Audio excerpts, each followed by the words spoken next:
بسم اللہ الرحمن الرحیم۔ السلام علیکم، میں ہوں آپ کا بھائی عباس حمدانی، آپ دیکھ رہے ہیں جعفریات ٹی وی۔ آج کا ہمارا موضوع گفتگو ہے پاک شہنشاہ انبیاء صلی اللہ علیہ وآلہ وسلم کی پاک سیدہ ملکۃ العرب صلوات اللہ علیہا کے محل میں آمد۔ دوستو، سابقہ مجالس میں نے یہ عرض کیا تھا کہ بیزت البلد سرکار ابو طالب علیہ السلام کے گھر تاجار مکہ کی میٹنگ ہوئی تھی۔ انہوں نے جناب سیدہ ملکۃ العرب صلوات اللہ علیہا کے قصر اخضر میں آ کر ان کو آگاہ کرنا اور اپنا پروگرام بتانا تھا تاکہ وہ بھی اگر اپنا مال بھیجنا چاہیں تو ساتھ بھیج دیں۔ اس شام سورج غروب ہونے سے 2-3 گھنٹے پہلے پاک خاندان علیہ السلام کے افراد جناب سیدہ ملکۃ العرب صلوات اللہ علیہا کے محل سرا کے دروازے پر پہنچے۔ غلاموں نے اطلاع دی، فوراً محل کے ہال کمرہ کے درمیان مسند لگوائی گئی۔ اس کے پیچھے ریشمی پردہ آویزاں کیا گیا۔ اس پردے کے پیچھے جناب سیدہ ملکۃ العرب صلوات اللہ علیہا کی مسند آراستہ کی گئی۔ اس کے بعد خاندان پاک علیہ السلام کے پاک افراد کو اندر بلایا گیا۔ سید العجم والعرب جناب ابو طالب علیہ السلام مسند پر تشریف فرما ہوئے۔ انہوں نے سلسلہ کلام شروع فرمایا۔ ہم یہ چاہتے ہیں کہ اس دفعہ ہمارے بجائے ہمارے پاک بھائی کا یتیم بیٹا آپ کے اور ہمارے سامان تجارت کا نگران بنے، اور ہم یہ بھی چاہتے ہیں کہ اس سفر سے واپسی کے بعد ان کی شادی کا اہتمام کریں۔ اس دفعہ کی ساری اجرت ہم ان کو دیں گے تاکہ ان کی شادی دھوم دھام سے ہو۔ جناب سیدہ ملکۃ العرب صلوات اللہ علیہا نے دریافت فرمایا کہ وہ آپ میں سے کون ہیں؟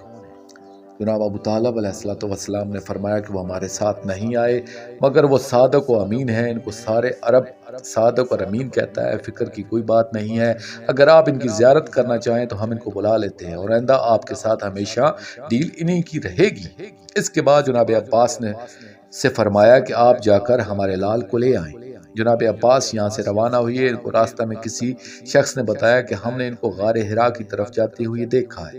یہ گھر نہیں گئے بلکہ غار حرا میں آئے، یہاں کر دیکھا کہ اللہ کی رحمت ازلی غار کی سنگلاخ زمین کو عرش الہی سمجھ کر آرام فرما رہے ہیں، اور ان کے سرانے ایک سفید رنگ کا اژدہا اپنا پھن پھیلائے کھڑا ہے۔ ان کو خیال ہے کہ شاید یہ اژدہا ہمارے شہنشاہ معظم صلی اللہ علیہ وآلہ وسلم کو نقصان پہنچائے۔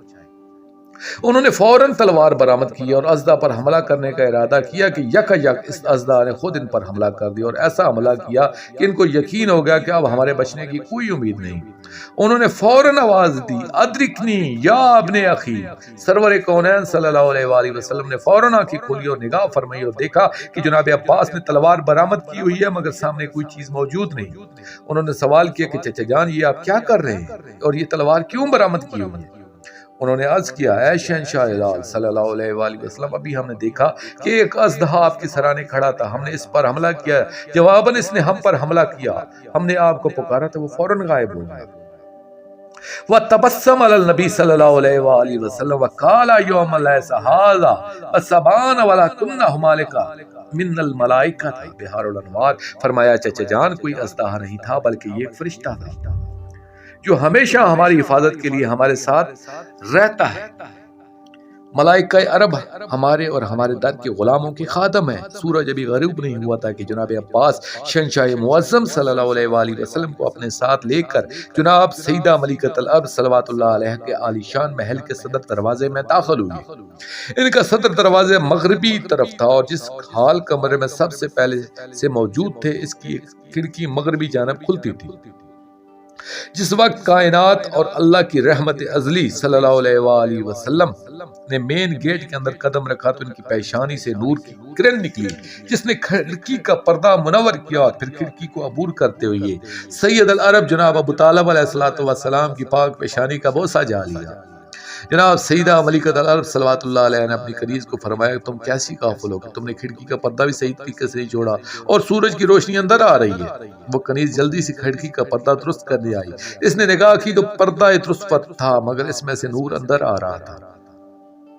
اس کنیز نے فوراً پردہ اٹھا کر دیکھا تو اس سے معلوم ہوا کہ جو روشنی اندر آ رہی تھی وہ سورج کے نہیں بلکہ کونین کے ازلی مالک صلی اللہ علیہ وآلہ وسلم کی جبین مبین سے ساطع ہو رہی تھی۔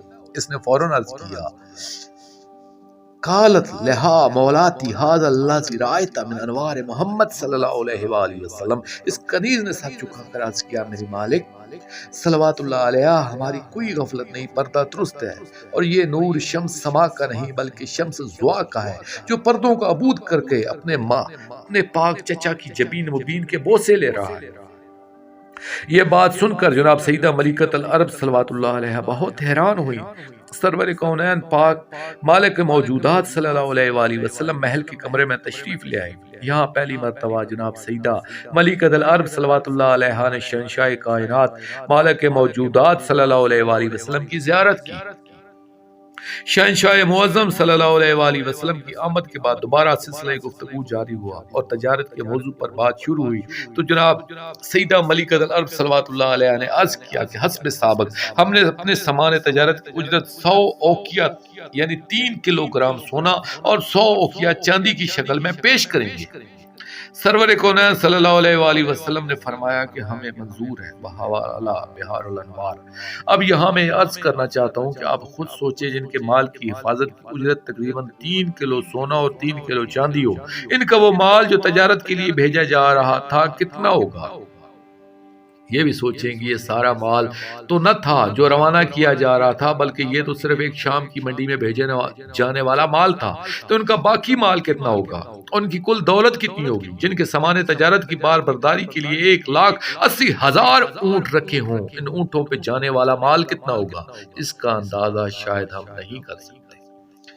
دوستو باقی واقعات آئندہ آنے والی ویڈیو میں پیش کریں گے، اور آخر میں شکریہ ادا کروں گا اپنے مرشد کریم سید محمد جعفر الزمان نقوی البخاری سرکار دامِ ظلہ تعالی کا۔